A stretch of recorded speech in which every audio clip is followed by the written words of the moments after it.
Hello students, welcome to RNM academy channel. Students, figure देख के ही आपको पता चल गया होगा कि ये फिगर जो है वो फ्रीज का फिगर है। डे टू डे लाइफ में हम घर में जो रेफ्रिजरेटर यूज करते हैं, जिसको हम डोमेस्टिक रेफ्रिजरेटर कहते हैं, उसकी बात है। तो आज के वीडियो में हम समझने वाले हैं डोमेस्टिक रेफ्रिजरेटर। डोमेस्टिक रेफ्रिजरेटर कैसे काम करता है वो जानना जरूरी है। इसके पहले हमने वेपर कॉम्प्रेशन रेफ्रिजरेशन साइकिल और वेपर एब्सॉर्प्शन रेफ्रिजरेशन साइकिल, दोनों साइकिल हमने देख लिए हैं। तो डोमेस्टिक रेफ्रिजरेटर कैसे काम करता है वो जानना जरूरी बनता है। अभी आजकल ऐसा कोई घर नहीं होगा कि जहां ये फ्रीज यूज ना होता हो। पहले के जमाने में अगर घर में रेफ्रिजरेटर है तो वो लग्जरी आइटम काउंट होती थी। आजकल वो लग्जरी नहीं रही। हर घर में ये नेसेसिटी बन गई है कि फ्रिज रखना आवश्यक हो गया है। क्यों? क्योंकि ईयर ओवर ईयर जो टेम्परेचर है, एटमॉस्फेरिक टेम्परेचर या एनवायरमेंट का टेम्परेचर, वो बढ़ता जा रहा है, हीट बढ़ती जा रही है। और उस जमाने में जब जहां टेम्परेचर हाई है तो कई चीजें ऐसी है कि तुरंत बिगड़ जाती है, तो उसको प्रिजर्व करने के लिए फ्रिज की रिक्वायरमेंट होती है। तो आज हम समझेंगे ये रेफ्रिजरेटर कैसे काम करता है और क्या यूजेस है वो हम समझने वाले हैं। तो चलिए बिना देरी किए हुए स्टार्ट करते हैं टॉपिक डोमेस्टिक रेफ्रिजरेटर। आप ये फिगर देखते हैं डोमेस्टिक रेफ्रिजरेटर, तो नीचे वाला जो पोर्शन है यहां, वो ये जो लोअर पार्ट है जिसको लोअर कैबिनेट भी कहते हैं, वहां हम रखते हैं कंप्रेसर्स। हर्मेटिकली सील्ड कंप्रेसर्स हम यहां रखते हैं। So this portion is for, हम कह सकते हैं it is for compressor, hermetically sealed compressor है। फिर यहां सब जगह आप ट्रे रखते हैं, फाइंड करते हैं जहां हम सभी चीजें रख सकते हैं। ऊपर वाला जो पोर्शन है, ये ऊपर वाला जो कैबिनेट है, वही मेन पार्ट है जिसको हम कहते हैं फ्रीजर। और रियल कूलिंग इफेक्ट जो हम लाते हैं, इवोपरेटर जिसको कहते हैं, तो ये पार्ट ये है फ्रीजर, जिसको हम इवोपरेटर भी कहते हैं, इवोपरेटर इन टेक्निकल लैंग्वेज। ये डोर है और पीछे भी आपने देखा होगा कि फ्रीज का जो बैकवर्ड मींस बैक पोर्शन है, पीछे वाला पोर्शन, वहां कंडेंसर और कैपिलरी ट्यूब वो सब कुछ रखते हैं। तो जनरली फ्रीज हम इस तरह से रखते हैं कि पीछे वाला पोर्शन है उसके बीच कुछ गैप हो, मींस एयर की आने जाने की अलाउंसेस रख के हम फ्रीज को घर में रखते हैं कि जिसकी वजह से नेचुरल कूलिंग फास्ट हो। तो ये फ्रीज की फिगर है जो हम डे टू डे लाइफ में जानते हैं। हमारे पास 3D मींस फिजिकल मॉडल भी अवेलेबल है। तो चलिए इसके बारे में और डिटेल में जानते हैं। तो स्टूडेंट्स, डोमेस्टिक रेफ्रिजरेटर के बारे में, late me write here, domestic refrigerator के बारे में थोड़े जो पॉइंट्स है, थियोरेटिकल पॉइंट्स, वो समझ लेते हैं पहले। डोमेस्टिक रेफ्रिजरेटर, तो उसके बारे में कुछ लिखना है शुरुआत के पॉइंट पर, फिर हम उसका वर्किंग देखेंगे। लेकिन डोमेस्टिक रेफ्रिजरेटर के बारे में क्या हम लिख सकते हैं, व्हाट इज डोमेस्टिक रेफ्रिजरेटर। तो क्या है डोमेस्टिक रेफ्रिजरेटर? हम कह सकते हैं कि वो एक अप्लायंस है, एक डिवाइस कह सकते हैं, एक अप्लायंस हम कह सकते हैं, जो डे टू डे लाइफ में हम घर में यूज करते हैं, अप्लायंस है। और ये अप्लायंस जनरली पेरिशेबल जो फूड्स हैं, पेरिशेबल फूड्स, उसको प्रिजर्व करने के लिए यूज होता है। पेरिशेबल फूड्स मींस ऐसे फूड जो अगर फ्रीज में नहीं रखते तो तुरंत बिगड़ जाने की पॉसिबिलिटी ज्यादा है। लाइक फ्रूट, तो फ्रूट अगर बाहर रखेंगे तो थोड़े ही समय में वो फ्रूट की क्वालिटी चेंज हो जाएगी। और इसके लिए उसको प्रिजर्व करने के लिए ऐसे बहुत सारे फूड है, खाना, हमारा जो खाने की भी चीजें हैं, वो खाने की चीजें अगर थोड़े टाइम भी बाहर रखते हैं तो उसकी क्वालिटी चेंज हो जाती है। लाइक मिल्क है, मिल्क बाहर रखेंगे तो मिल्क की क्वालिटी कंप्लीटली चेंज हो जाएगी। क्यों चेंज होती है? क्योंकि टेम्परेचर बढ़ता है, तो टेम्परेचर के साथ जो बैक्टीरियल ग्रोथ होता है फूड में, वो बैक्टीरियल ग्रोथ फास्ट होता है। और बैक्टीरियल ग्रोथ फास्ट होता है तो जो फूड की क्वालिटी है वो कंप्लीटली चेंज हो जाती है। तो रिक्वायरमेंट क्या बनती है, जो भी फूड्स है उसको लोअर टेम्परेचर पर रखा जाए, और लोअर टेम्परेचर पर रखते हैं तो जो बैक्टीरियल ग्रोथ होता है वो स्लो डाउन होता है, उसकी स्पीड इतनी नहीं रहती तो स्लो डाउन होती है। ऑफकोर्स क्वालिटी में थोड़ा सा बदलाव आता है, लेकिन कम समय के लिए वो बदलाव बहुत ही कम होता है। तो टेम्परेचर डाउन रखेंगे तो फूड आइटम सब उसी क्वालिटी में, मोर और लेस सेम क्वालिटी में प्रिजर्व होगी और हम लंबे समय तक उसका यूज कर सकते हैं। तो एक पहले ये जान लेते हैं कि डोमेस्टिक रेफ्रिजरेटर क्या है। तो वो एक अप्लायंस है which is use to preserve perishable foods because it slows down the temperature and because of the lowering the temperature bacterial growth is reduced। ये बात है। अभी डोमेस्टिक रेफ्रिजरेटर कौन से सिस्टम या कौन से थर्मोडायनेमिक साइकिल पर काम करता है, आपको पता होगा। हमने 2 साइकिल देख लिए हैं, VCR and VER, vapour compression refrigeration system and vapour absorption refrigeration system. दोनों वीडियो अगर आपने डिटेल वाले वीडियो नहीं देखे हैं तो वो मेरे प्लेलिस्ट ऊपर जाके देख सकते हैं। तो हमें याद रखना है कि जो डोमेस्टिक रेफ्रिजरेटर है वो VCR पर काम करता है, वेपर कंप्रेशन रेफ्रिजरेशन सिस्टम पर ये फ्रीज काम करता है। वेपर कंप्रेशन रेफ्रिजरेशन सिस्टम में से आपको 4 कंपोनेंट्स भी याद होंगे। सबसे पहला कंपोनेंट है, पार्ट है वो इवेपोरेटर है, इवेपोरेटर के बाद है वो कंप्रेसर है, कंप्रेसर के बाद है कंडेंसर, और कंडेंसर के बाद है तो वो thermostat expansion device, throttle valve जिसको कहते हैं, थ्रोटल वाल्व। तो ये 4 कंपोनेंट्स है, इवेपोरेटर आप याद रखेंगे, फिर कंप्रेसर, कंप्रेसर के बाद कंडेंसर एंड कंडेंसर के बाद थ्रोटल डिवाइस और थ्रोटल वाल्व, तो एक्सपांशन डिवाइस। तो ये 4 कंपोनेंट्स के आधार पर VCR काम करता है और VCR के बेस पर, VCR साइकिल पर डोमेस्टिक रेफ्रिजरेटर काम करता है। तो हम ये चारों कंपोनेंट्स हमारा जो फ्रीज है डे टू डे लाइफ में जो यूज करते हैं वहां हम उसको फाइंड करेंगे, पाएंगे कि इसका क्या रोल है। अभी कौन से रेफ्रिजरेंट्स यूज होते हैं डोमेस्टिक रेफ्रिजरेटर में? नॉर्मली फ्रीऑन ग्रुप यूज होता है, R12, R22, mostly nowadays R134A नाम का रेफ्रिजरेंट जो है वो यूज होता है डोमेस्टिक रेफ्रिजरेटर में।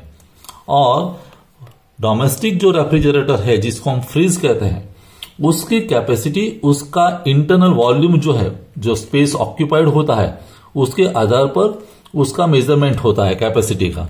और नॉर्मली फ्रीज की कैपेसिटी अलग अलग होती है, मोस्टली 100 लीटर से लेके आजकल तो 600 लीटर से भी ज्यादा वाली कैपेसिटी मिल जाती है। तो normal range is 100 litres to 600 litres. Litres है means it is the unit of volume, metre cube कहते हैं, मीटर क्यूब को कन्वर्ट किया तो लीटर्स में है। तो इंटरनल वॉल्यूम कितना मिलता है उसके आधार पर उसकी कैपेसिटी नापी जाती है। तो ये डोमेस्टिक रेफ्रिजरेटर के बारे में इंपॉर्टेंट पॉइंट्स है, वो हम पहले समझ लेते हैं। और अभी बात करेंगे ये डोमेस्टिक रेफ्रिजरेटर कैसे काम करता है। तो स्टूडेंट्स, अभी ये डायग्राम जो है रेफ्रिजरेटर का, उसके आधार पर उसका वर्किंग समझते हैं। ये जो आप लाइन देख रहे हैं, इस तरह का जो फ्लो है, जहां मेरी पेन घूम रही है, तो ये फ्लो रेफ्रिजरेंट का फ्लो है पूरे साइकिल में। और ये जो पोर्शन है, ये बैक पोर्शन है, बिहाइंड फ्रीज का पीछे वाला पोर्शन है, जहां कंडेंसर और ये सब कॉइल्स रखी हुई है। आगे वाला पोर्शन जहां हम कंपार्टमेंट है, वहां हम सब फूड आइटम्स रखते हैं। तो इस फ्लो में रेफ्रिजरेंट का घूमना तय होता है। अभी उसका सबसे पहला कंपोनेंट जिसको हम हार्ट कहते हैं वो है कंप्रेसर।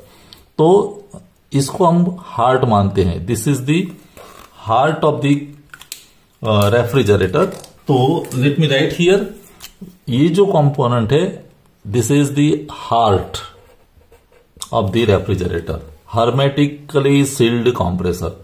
तो हम शुरुआत करते हैं पहले कंपोनेंट से, कंप्रेसर। आप देख सकते हैं कि कंप्रेसर में जो रेफ्रिजरेंट का फ्लो है वो इवेपोरेटर से आता है। ऊपर जो कॉइल्स है वो इवेपोरेटर की है, और वहां से रेफ्रिजरेंट हीट एब्सॉर्ब करके ये रेफ्रिजरेंट एंटर होता है कंप्रेसर में। अभी कंप्रेसर में एंटर होते वक्त रेफ्रिजरेंट जो है उसकी स्थिति क्या होती है? तो उसकी स्थिति होती है लो प्रेशर। रेफ्रिजरेंट का प्रेशर कैसा होता है? Low pressure. लेकिन हीट एब्सॉर्प्शन की वजह से उसका जो लेटेंट हीट कन्वर्ट होती है तो उसका फॉर्म हो जाता है वेपर। तो लो प्रेशर वेपर रेफ्रिजरेंट मिलता है, वेपर रेफ्रिजरेंट। और लो प्रेशर वेपर रेफ्रिजरेंट की एंट्री होती है कंप्रेसर में। अभी कंप्रेसर की बात करें तो अकेला कंप्रेसर नहीं है, ये सील्ड कंप्रेसर है, लेकिन उसके अंदर ही माउंट है electrical motor. Single phase induction motor होती है और इंडक्शन मोटर और उसके साथ जुड़ा हुआ है हमारा reciprocating compressor, means piston cylinder arrangement वाला कंप्रेसर अंदर होता है। मोटर एक प्राइम मूवर की तरह काम करती है और प्राइम मूवर की तरह वजह से जो पिस्टन का रेसिप्रोकेटिंग मूवमेंट होता है और उसकी वजह से कंप्रेशन मिलता है। कंप्रेशन किसका होता है? कंप्रेशन होता है ये जो वेपर रेफ्रिजरेंट अंदर आया उसका कंप्रेशन होगा, वेपर फॉर्म में है तो यहां कंप्रेशन होता है। सील्ड कंप्रेसर क्यों रखते हैं? क्योंकि लीकेज का प्रॉब्लम ना हो और नॉइज लेवल है वो भी कम मिले हमें, तो इस वजह से ये कंप्लीटली सील्ड कंप्रेसर है जिसके अंदर मोटर भी है और कंप्रेसर भी है।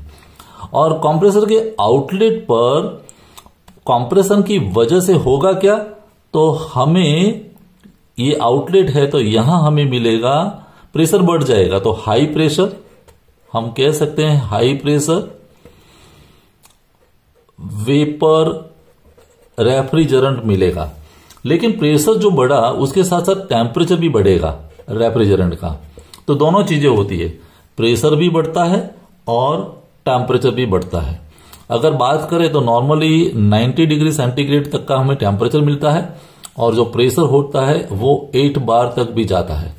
तो प्रेशर और टेम्परेचर दोनों बढ़ते हैं at the outlet of the compressor. तो ये बात हुई सबसे पहला कंपोनेंट जिसको हम कहते हैं हर्मेटिकली सील्ड कंप्रेसर। और कंप्रेसर से बाहर निकल के ये जो रेफ्रिजरेंट है, vapour refrigerant which is at high pressure, it enters to the condenser.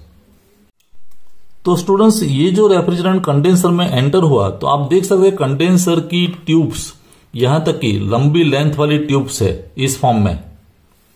तो ये ट्यूब्स हमें मिलती है आउटलेट पर, यहां से लेके ये ट्यूब्स चलती जाती है। तो बहुत लंबी ट्यूब्स है, कॉपर ट्यूब्स होती है ट्यूब्स, और उसको सपोर्ट करने के लिए वर्टिकली वायर्स भी होते हैं, सपोर्टिंग वायर्स। तो दोनों का कॉम्बिनेशन है, ये एक प्रकार की नेट जैसा लगता है।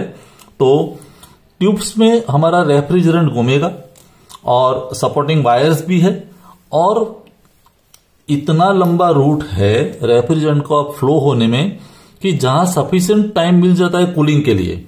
एटमॉस्फेरिक एयर का कांटेक्ट होता है और एटमॉस्फेरिक एयर का टेम्परेचर कम है, जबकि अंदर घूमने वाला जो रेफ्रिजरेंट है उसका टेम्परेचर हमने देखा जैसा 90 के आसपास है।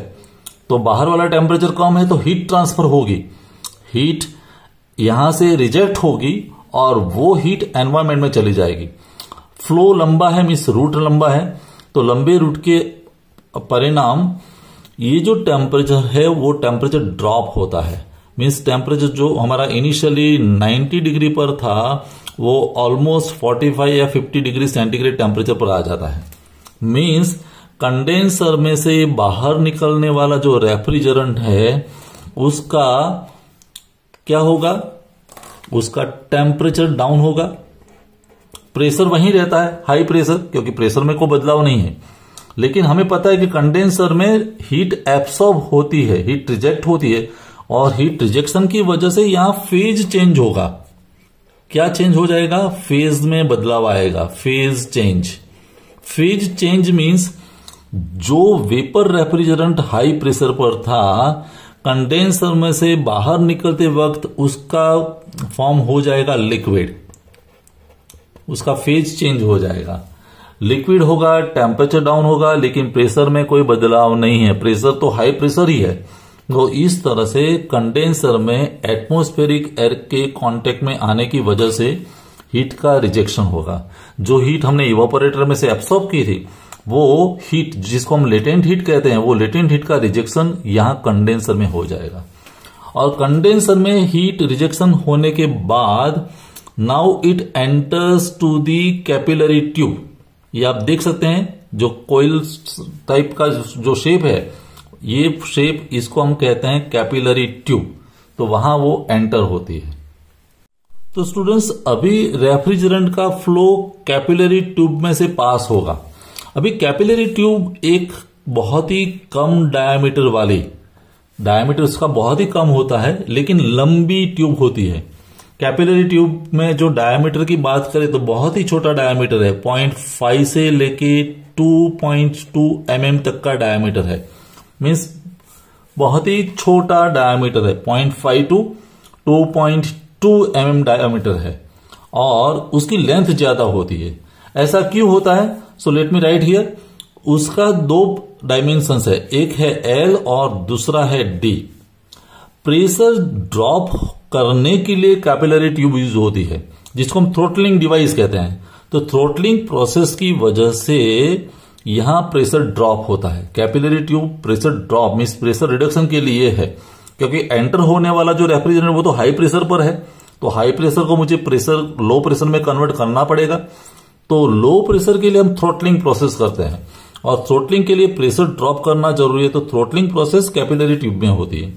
अभी ये जो प्रेशर ड्रॉप है वो लेंथ के डायरेक्टली प्रोपोर्शनल में है और डी के इनवर्स प्रोपोर्शन में है। कहने का मतलब, आप जितनी भी लेंथ बढ़ाएंगे तो प्रेशर ड्रॉप ज्यादा होगा, और आप डायमीटर जितना कम करेंगे उतना प्रेशर ड्रॉप ज्यादा होगा। तो प्रेशर ड्रॉप ये दोनों फैक्टर पर डिपेंडेंट है, लेंथ एंड डायमीटर। जितनी लेंथ ज्यादा प्रेशर ड्रॉप उतना ज्यादा, जितना डायमीटर कम उतना प्रेशर ड्रॉप ज्यादा।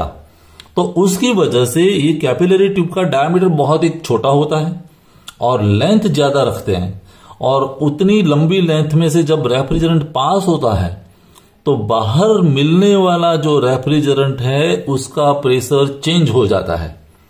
आई बात समझ में? तो प्रेशर यहां ड्रॉप होगा, और प्रेशर ड्रॉप होके आप मानेंगे नहीं, लेकिन कैपिलरी ट्यूब में से जब ये जो रेफ्रिजरेंट बाहर निकलता है तो उसका प्रेशर कितना हो जाता है? ऑलमोस्ट 0.6 बार। जो प्रेशर 8 बार तक गया था कंप्रेसर में, उसका प्रेशर ड्रॉप होके 0.6 या 0.7 बार के आसपास आ जाता है। और उससे होता क्या है कि जैसे प्रेशर ड्रॉप हुआ तो साथ में टेम्परेचर इज ड्रॉप्ड ड्रास्टिकली। उसके साथ टेम्परेचर तो कम होना जरूरी है, बट नेचुरल है, ऑब्वियस है, तो टेम्परेचर भी ड्रॉप होगा। और टेम्परेचर, हमें जो नया टेम्परेचर रेफ्रिजरेंट का मिलता है वो माइनस में मिलता है, -16 डिग्री सेंटीग्रेड के आसपास। तो कैपिलरी ट्यूब का रोल बहुत बड़ा है। प्रेशर ड्रॉप होगा, साथ में टेम्परेचर ड्रॉप होगा, और हमें जो नया रेफ्रिजरेंट आउटलेट पर मिलेगा जिसका प्रेशर भी कम है और टेम्परेचर तो माइनस में चला जाता है, और वो रेफ्रिजरेंट अभी तैयार है नई हीट एब्सॉर्ब करने के लिए इवापोरेटर में। अभी स्टूडेंट्स, यही रेफ्रिजरेंट जो लो प्रेशर पर है, लो टेम्परेचर पर है और लिक्विड है, वो जो रेफ्रिजरेटर का ऊपर वाला पोर्शन है जिसको हम फ्रीजर कहते हैं, तो फ्रीजर के अंदर इवापोरेटर कोयल्स होती है। एक ही इवापोरेटर कोयल्स ही ऐसी है जो अंदर होती है, बाकी सब अरेंजमेंट बाहर की ओर है। तो इवापोरेटर कोयल्स में जो रेफ्रिजरेंट है वो हीट एब्सॉर्ब करता है अंदर रखी हुई सभी आइटम्स का, और हीट एब्सॉर्प्शन की वजह से, और बॉइलिंग टेम्परेचर इसका कम है, तो उसकी वजह से बाहर निकलते वक्त वो वेपर फॉर्म में कन्वर्ट हो जाता है। तो ये सिंपल बात है, low pressure low temperature liquid refrigerant heat absorb करेगा, वेपर फॉर्म में कन्वर्ट होगा, और फिर वो कंप्रेसर में एंटर होगा, और वो साइकिल रिपीट होता रहेगा। एक चीज और हम याद रखेंगे कि कैपिलरी ट्यूब में से जब रेफ्रिजरेंट बाहर निकलता है मींस ट्यूब में, तो वहां बीच में फ्लो में हम रखते हैं स्ट्रेनर, और स्ट्रेनर कुछ अगर इम्प्योरिटीज है तो उसको दूर करता है, और फिर वो रेफ्रिजरेंट पास होगा इवापोरेटर में। तो ये चीज हम याद रखेंगे। तो स्टूडेंट्स यहां से ये साइकिल तो आपको समझ में आ गया कि सही कूलिंग, जो रियल कूलिंग है, वो तो फ्रीजर के अंदर मिलता है इवेपोरेटर कॉइल की वजह से। तो सबसे लोएस्ट टेम्परेचर जो होता है फ्रीजर में होता है, फ्रीज में। तो फ्रीजर कंपार्टमेंट एक ऐसा है कि सब वहां हमें रियल कूलिंग इफेक्ट मिलती है और सबसे डाउन टेम्परेचर वहीं पर होता है। और बाकी सब जगह कूलिंग लाने के लिए यहां फैन या ब्लोअर्स रखे होते हैं, तो फैंस की वजह से वो एयर सर्कुलेशन होता जाता है और बाकी नीचे वाला जो पोर्शन है जहां हम फूड आइटम्स और सभी कुछ रखते हैं वहां भी कूलिंग इफेक्ट मिलती है। मेन कूलिंग इफेक्ट मिलती है इवेपोरेटर में और बाकी सब जगह फैंस इनबिल्ट है, तो फैंस की वजह से वहां कूलिंग इफेक्ट हमें मिलता है। स्टूडेंट्स, रेफ्रिजरेटर के बारे में एक बात और भी समझ लो। जैसे हमने कहा था कि फ्रिज का जो हार्ट है वो कौन है? कंप्रेसर। तो वैसे इसका ब्रेन भी है। ब्रेन कौन है? ब्रेन है जिसको हम कहते हैं थर्मोस्टेट, उसको हम कहते हैं थर्मोस्टेट। रेफ्रिजरेटर का ब्रेन है थर्मोस्टेट। और थर्मोस्टेट का काम क्या है? फ्रिज के लोड अनुसार कंप्रेसर की स्पीड प्लस माइनस करना। समझो कि फ्रिज पर कोई लोड नहीं है, मीन्स कोई नई आइटम नहीं रखी, हमें कूलिंग इफेक्ट अभी इनफ है, कूलिंग इफेक्ट ज्यादा नहीं है, तो उस वक्त थर्मोस्टेट क्या करेगा? कंप्रेसर की स्पीड को रिड्यूस कर देगा।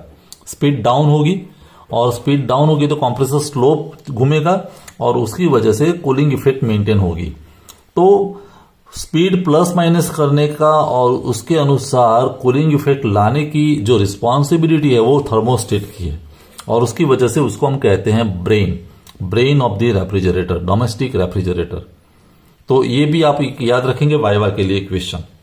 और इसके साथ डोमेस्टिक रेफ्रिजरेटर के जो सभी कंपोनेंट्स थे उसके बारे में हमने बात कर ली है। डोमेस्टिक रेफ्रिजरेटर का आप डायग्राम दिखा सकते हैं जहां 4 कंपोनेंट है, वीसीआर पर काम करता है। कंप्रेसर का क्या रोल है, कंडेंसर का क्या रोल है, कैपिलरी ट्यूब क्या काम करती है, इवेपोरेटर कोयल्स का क्या रोल है, स्ट्रेनर फिल्टर के लिए होता है, एक्यूमुलेटर का काम क्या है, ये सभी बात आप याद रखेंगे। ब्रेन जो है वो थर्मोस्टेट है, थर्मोस्टेट क्या फंक्शन करता है, वो सभी बात आपको समझ में आई होगी।